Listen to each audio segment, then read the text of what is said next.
grab my stuff. Hello, sir. How are you? Good. Me and I gotta go by your sign part today. Yeah, we'll take care of it. Call the finance meeting to order at 7 o'clock. Excuse me. Call the meeting to order, please.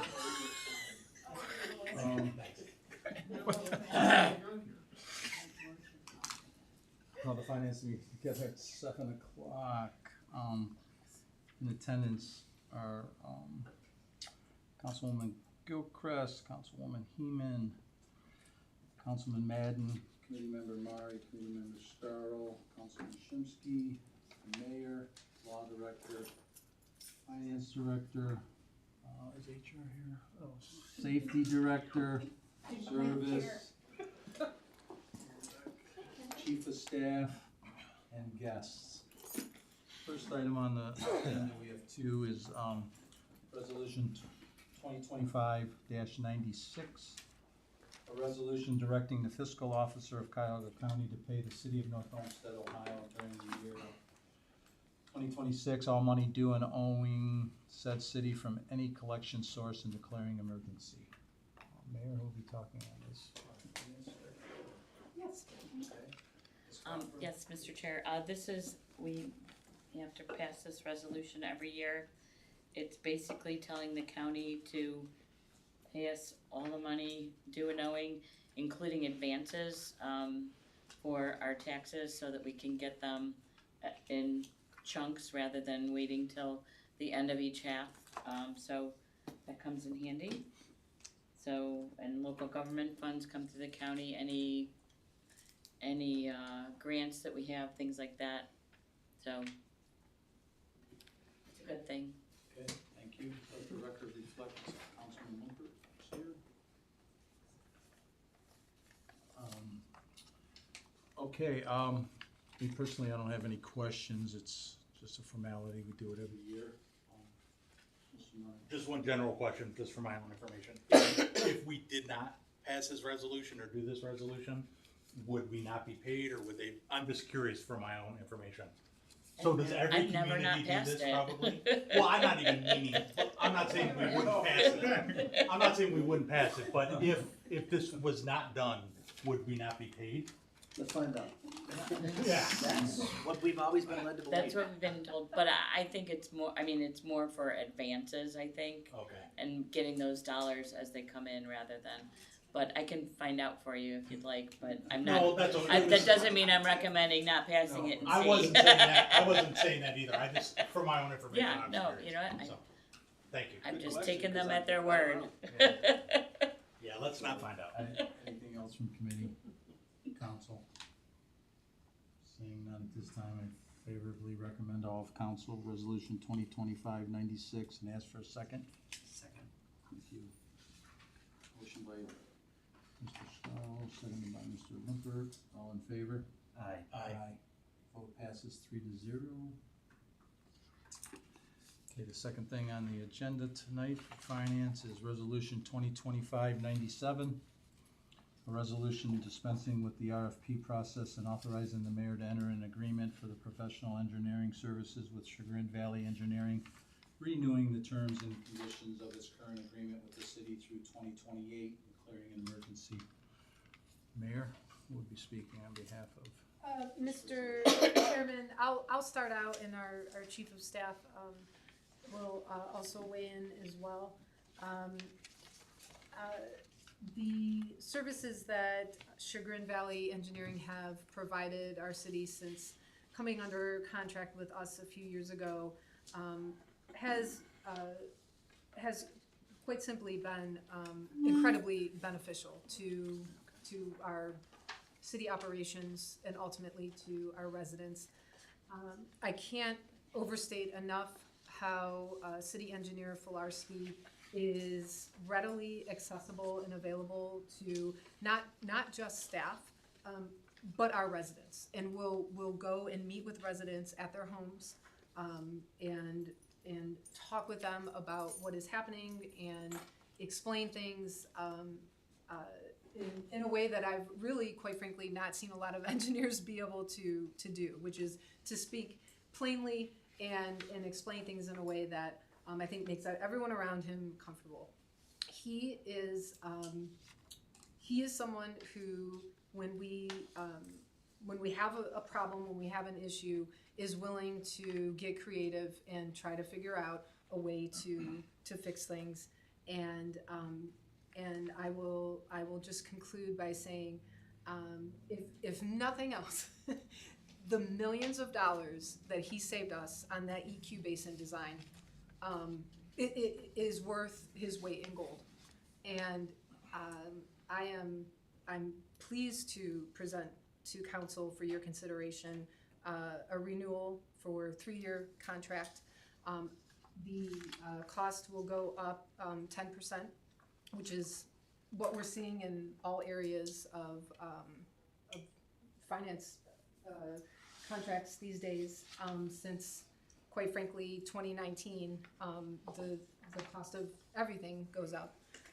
But I think is well worth the investment that they have brought to our city. I don't know if you want to add anything. Just a few highlights from the contract, Mr. Chair, if you don't mind. You're much more familiar with Mr. Filarski than I am, but also in the contract, he's going to be assisted by Donald Sheehy, who is a PEPS, which very few engineers in Cuyahoga County have both of those qualifications and certifications. It does break down on the bottom of section 2, top of page 3, what the base will be for Mr. Filarski in years 26, 27, and 28. It also provides a detailed hourly rate if they're going to utilize anyone within the firm on page 5. And I think it's a very detailed contract, very specific with what he provides to the city. The short time that I have been here, I've heard nothing but positive things about Engineer Filarski and also his company. Thank you. Yeah, I don't doubt any of the things that you just said about Mr. Filarski. He's done a great job. But for myself, I do have quite a few questions, which I'm not going to ask you to answer these tonight because it wouldn't be fair to you because you don't know. So for myself, I really don't have anything more to ask until I have Mr. Upton here. Well, I'm sorry, Mr. Chairman. I didn't realize he wasn't requested. Is there a question that we could try and answer? Well, I'm not sure that you can. It's just about all the different pricing and some of the things with the sidewalk program. Since our city engineer, Rick Wagner, won't be doing that anymore, wanted to have some questions with that. Why and how much more that's gonna cost us to institute that, how many people they will be having walking Ward 2, I believe it is, for next year. And I mean, I know the Bowen Company, we spent like almost 1.2 million on their 3-year contract. This 3-year contract, we spent almost 2.2 million, and I quite understand that we have a lot of projects going on, and that's a good thing. But there was just some questions about some of the biggest expenses was the GIS mapping. Wanted to know if that's going to be slowing down or if that's just going to be a continuing program that just shells out hundreds of thousands of dollars. I know they use it for the sidewalk, they used it for the streets. I just don't know if that's going to slow down any in the next 3-year contract. So, I mean, I can leave it where I need to know what Chagrin Valley plans on doing when they do the sidewalks. I know our building department will still do the pre-pour inspections, but they're not gonna be walking and marking the sidewalks. And is that gonna be an added expense? Carl, I can't answer those questions, but I can answer that comparing the two agencies, the two departments are like night and day. Other people that were here before were great guys, but they weren't this guy's accessible 24/7. I mean, he's asking me questions Sunday night at 10 o'clock. He's asking me questions Saturday morning. Oh, I'm not I know. disputing his work. It's unbelievable. I had run-ins with R.L. Bowen when I first got elected here, and it was horrible. And I was on that committee to elect Sugar and Valley, and they've been great. But there's just some questions about some of the monies. I wish you would have asked that before, and I would have had it all for you. But you can easily email Max to Mark, and he can respond to it.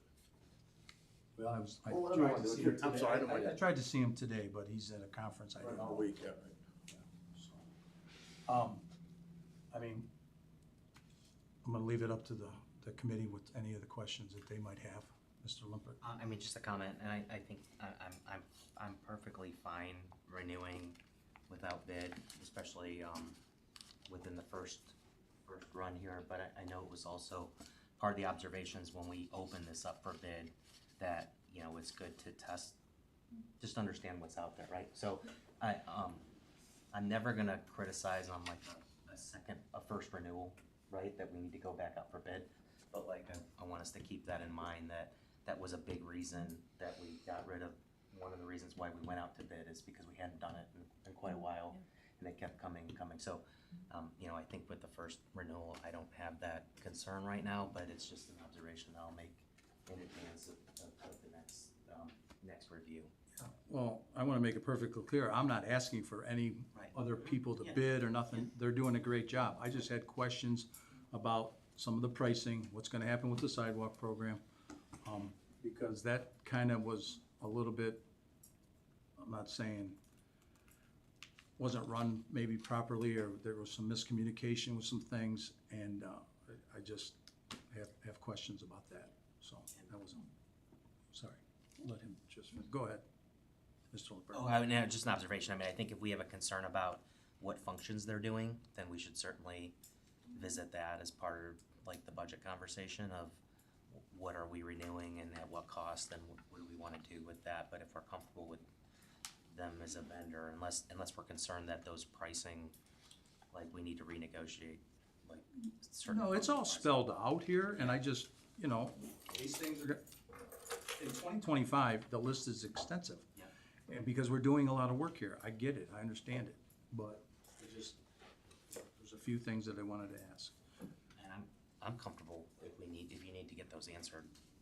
I mean, there's no deadline to have this renewed by It needs to be in December. December. Oh, Yeah. okay. Okay. Mr. Chairman? Excuse me, Councilman. Oh, go ahead. Go ahead. If you were around before, every time we do the sidewalks, it's an issue, it's a problem, it's headaches, people are upset. And then this year, we have one guy doing the sidewalks. He's also doing all these projects that we're running this year. He can't do it. He cannot do it. He can't do it, I understand that. Okay. All right, and I mean, I know you get it. You know the two differences between these two companies. I know you're not questioning that, but I just wish you would have had these questions before, and where we could have answered them for you tonight, that's all. But you know what, it doesn't matter, I appreciate it.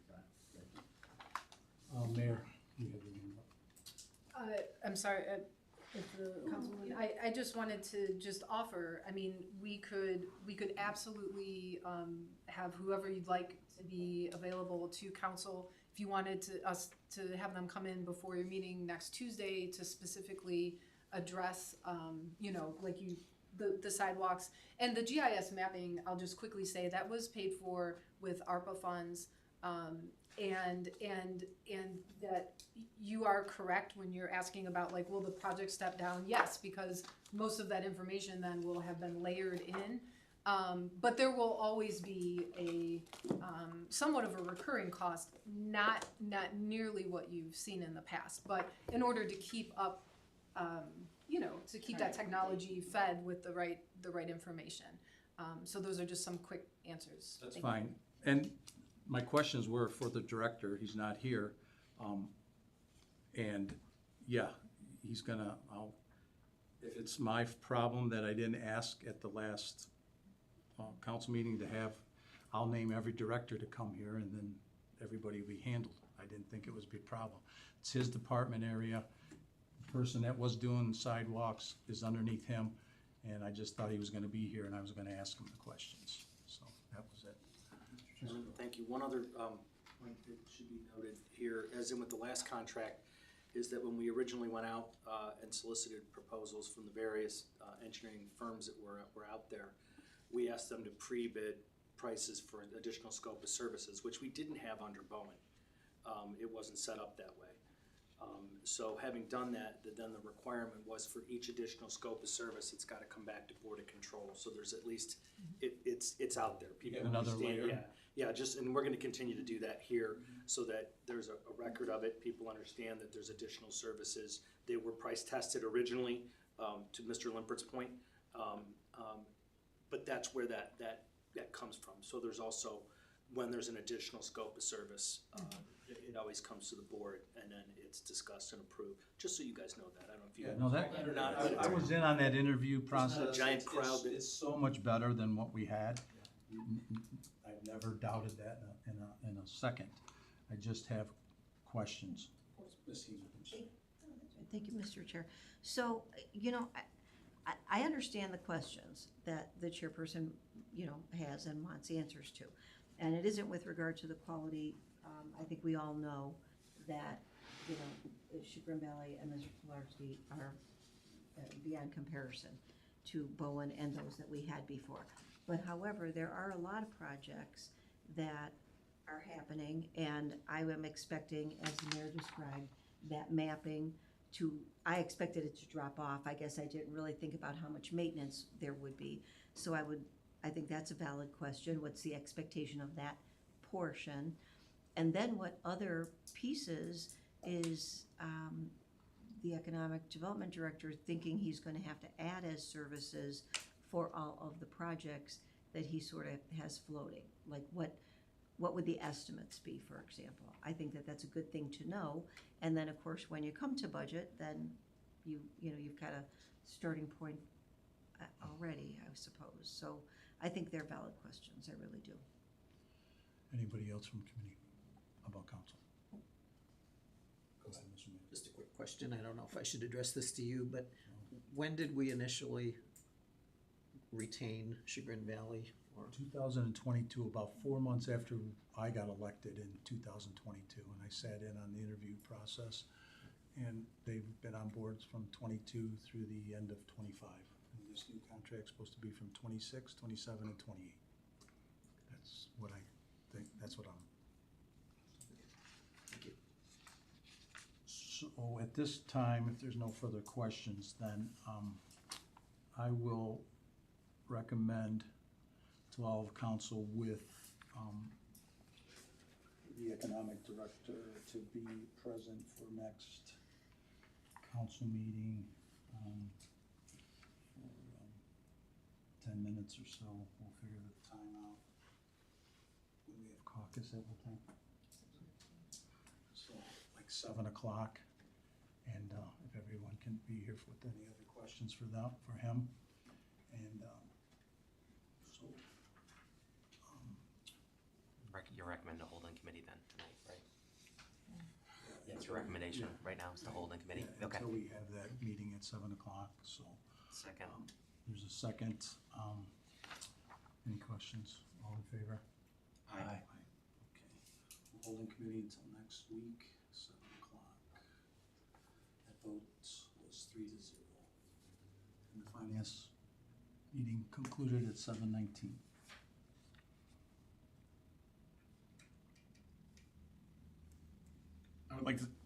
I would like to start the Public Safety, Health and Welfare Committee meeting for October 14th, 2025 at 7:19 p.m.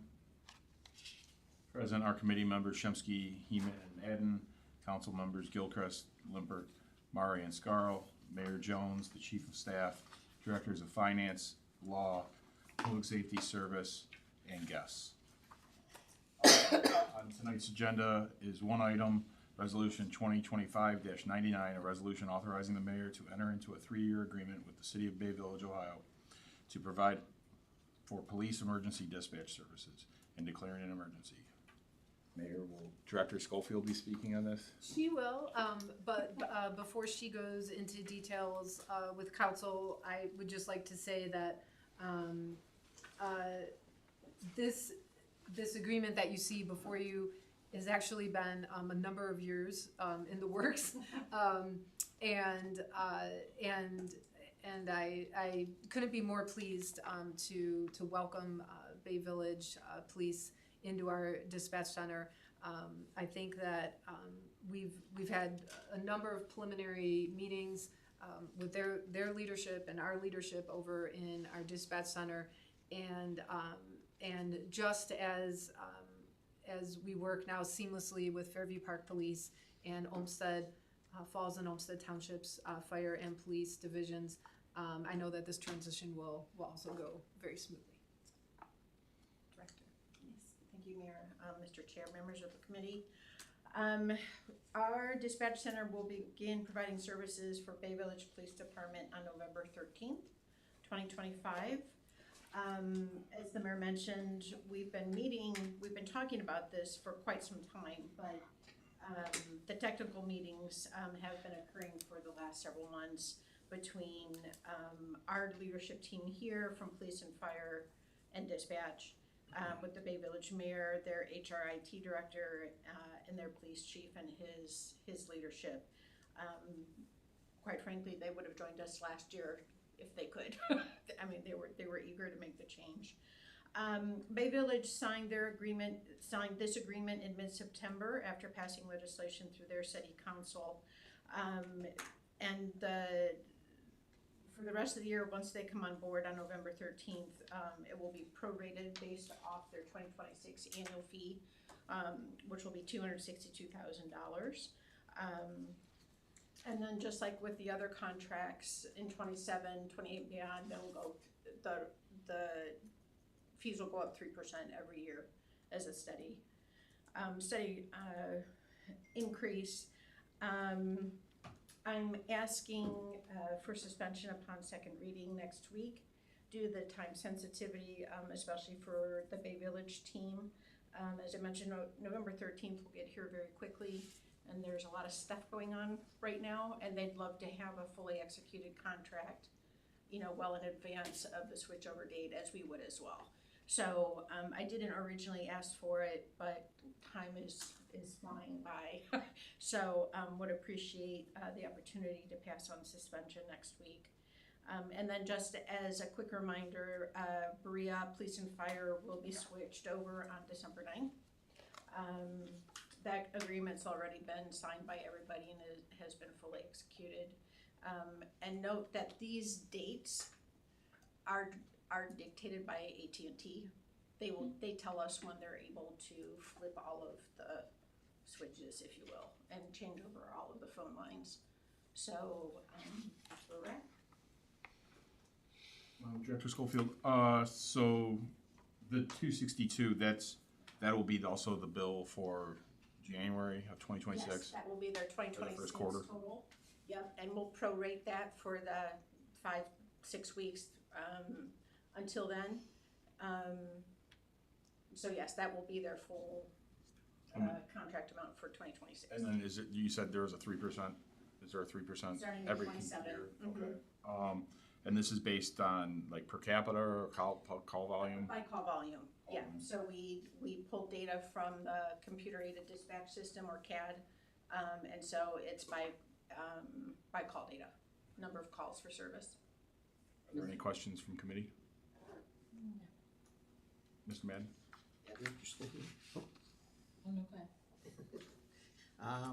Couple of things. Do you have any idea how we're doing on the staffing right now?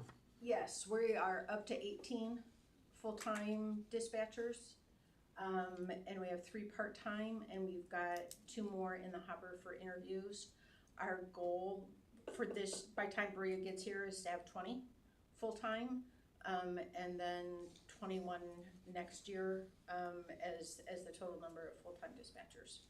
And then always have a handful of part-timers because they're able to fill in, as you know, often able to fill in kind of the oddball shifts when we need to, or pick up a full 12-hour shift if need be. So we are making progress on staffing. So 21 is what we figure will be full That manning for will Berea? be asked for in the budget for next year, yes. We're at 18 now, well, we hope to be at 20 at the end of the year by the time Berea comes on, and then we'll add one more. If more communities come, then of course we'll have to keep adding staff. But that's where we'll stay for what we have by the end of the year. And we interviewed for the dispatch supervisor this morning as well, so. Any more questions, Mr. Ray? One more quick one. Sure. I noticed in here about the forming the COG. Yes. Is that in the initial stages yet, or? Not yet. My hope is to pull together the communities for one meeting in Q4 this year, if we can squeeze it in. But if not, it will be at the beginning of January when all the communities are fully on board. Thank you. Director Coffer? But just Director Schofield, but you've been meeting with all the communities, kind Yeah, of like it it's- would be a COG. Yes, we have been meeting as a group. We meet with Berea Police and Fire every Wednesday. We meet with Bay Village Police every Tuesday. And then all of the communities who are in the dispatch center meet on the first Tuesday of the month. So we've been functioning as a COG for over a year, really, at this point. That's working out very well. Because at the monthly meetings, when we have everybody, even the Fairview Park Police Chief comes over, even though they've been with us for a long time at this point, but we usually have one or two of the township trustees at the table as well, so it's a good group and a robust conversation about what each of those departments still need from dispatch, and we continue to make improvements as we go. Thank you. Director Coffer? That wasn't my original question, but I wanted to add that, but my original, it's not a question, it's a comment, that this 262,000, we're bringing Bay Village on without increasing any staffing.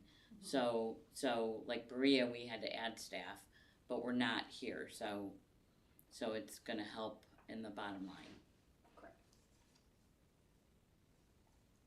Anyone else from council? Mr. Limpert? When do the contracts, how do the contracts align for renewal across the different cities now that we have? We brought people on at different years and different times.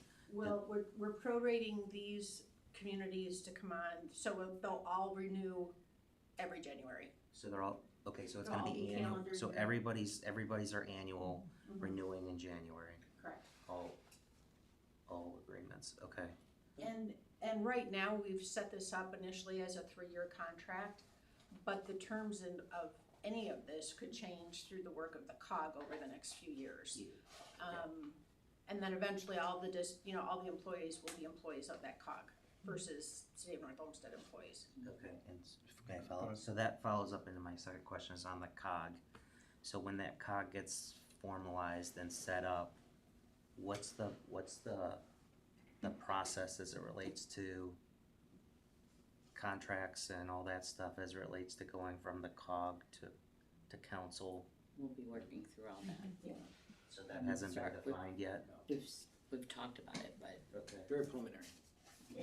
And Mr. Chairman, to the councilman's question, so there's already dispatch COGs that exist that we would pull language from, and their cities, like just for example, let's say the city of Euclid, they belong to a dispatch center that functions as a COG, and so that renewal, those contracts come before their city councils, and every year, each city council of each of the cities that belong to the COG would then review those contracts and vote to enter into that contract again. So that will that is different than how maybe some of the other consolidated dispatches have worked. But we feel that is the best way to move forward. So not only would that dispatch center then functionally come off of our books, so to speak, but each of the cities who belong to it would all have an equal say. And again, it always goes back to each city council to then execute the contracts, just like how, yeah. And so that would also tie in then, like, that would allow you, if the equipment, if somebody left, they would be taking all their equipment, or a majority of the equipment. There obviously there'd be certain fixed equipment things that are part of the city, right? But like, I would imagine the COG's then gonna work to make sure that if somebody leaves, you're not stuck with extra equipment for a period of time, that's all part of like the, this association. Some of our capital issues would be addressed. To be addressed as part of it. Including space. I mean, they're here in our building, so we have to address those issues. Right. Union issues have to be addressed as well with the employees. So there's a number of things that we've identified that will be targets for us to explore and seek resolution with our partners here at the end of quarter four, as the director said, beginning of quarter one. Mr. Chair, I guess I'd just be interested in, like, as you're developing the COG, like, what are the roles different councils play in different types of COGs, so we have a little bit of knowledge of that going into the COG presentation of how it's gonna work, so we know what the different options are, as opposed to, getting presented a plan and, there was different options that we weren't probably aware of, how council's role would play in that. Thanks. Any other questions from council? One more. So is there anything built in to be able to adjust, like, let's say a city's call volume goes up significantly for whatever reason, the Brown Stadium? Right. Is there something built in to adjust the cost outside of the 3% built-in increase? I would imagine that would be, rules that the COG puts together, is to say, how do we make adjustments? If there are significant infrastructure changes in the areas that we serve, that will become part of the bylaws for the council of governments. My goal is to kind of have this off our plates by mid next year, at the latest. And have the COG fully formed and functional by July 1. That's my hope. We shall see, but I think the sooner we can, once we get Berea on in December, we reconvene in January with the leadership of each of the communities, and we start going through how to set up the COG. They all want one, they all requested, we all promised, every single one of them, that we would form this COG. We have pulled some examples, as was mentioned, from other COGs, from Southern Summit County to Chagrin Valley Dispatch to all kinds of different types of regional dispatch centers that function as a council of governments. Mr. Chair, they're not particularly difficult to set up, but remember that you start dealing with 4, 5, 6 different city councils and government and different entities, so it may take some time, hopefully, to have those things worked out, obviously, and negotiated before it shows up at city council's door. But it'll take some time. But everybody wants to they all want a seat at the table. And I think the experience that some of our partners have with their prior entities they were associated with is they were denied that. And that's why they're here. So we're gonna give them a seat at the table, and everybody's gonna have, keep going with those phrases, skin in the game, right? So that we can kind of move forward together. We're not here to be the boss. We're here to be a partner, equal partners in how this works. So it's gonna take some time to negotiate, equipment issues, and there's, we have some leases on some of this stuff. So, how do we go through assigning some of those? They're using our space. How do we deal with that? There might be future maintenance issues for the space and upgrades, and these things everything over there has a life, and then hopefully once it gets off, the next round will be a purchase of COG, which then comes back in percentage to each member organization. What percentage that is an equal percentage? It's a percentage based on some other number. We haven't got to that yet. Yeah, we don't have that yet. So but we'll land there as we go through the beginning of this discussion in more detail coming up in the next 6-8 months. I would say too, I would imagine it would function somewhat similarly to the West Shore Mayor's COG, where the mayors meet on a monthly basis about the high level issues, and information is fed up to them through a subcommittee of the fire chiefs and a subcommittee of the police chiefs and a subcommittee of the dispatchers, you know, and then it's information funnels up and down and, you know, and across, and, you know, someone's the financial person from North They Olmsted rotate. or whatever, They do, you they know, rotate. but They that's, you know, rotate. they do, They yeah. don't rotate anymore, they haven't Not the- rotated in not years. everyone. Law director gets, They do, the not law director finance. gets passed around year after year, that, you know, it's your turn, like, oh. Just like we, every year. The mayors do, different but not the CEOs. finance. But it would be, that's how you're seeing kind of similar dispatch cog setup is kind of like that, so. Any questions from the rest of the council? Just a point, to have it off your plate by July 1, we needed first read on May 19th of 2026. Just out there for everyone. And with that, I'll I'm make gonna be on vacation that week. I'll make a move to recommend resolution 2025-. Second it, all in favor? Aye. All opposed? Passes 3-0. And that concludes the Public Safety, Health, and Welfare meeting for October 14th, 2025 at 7:30.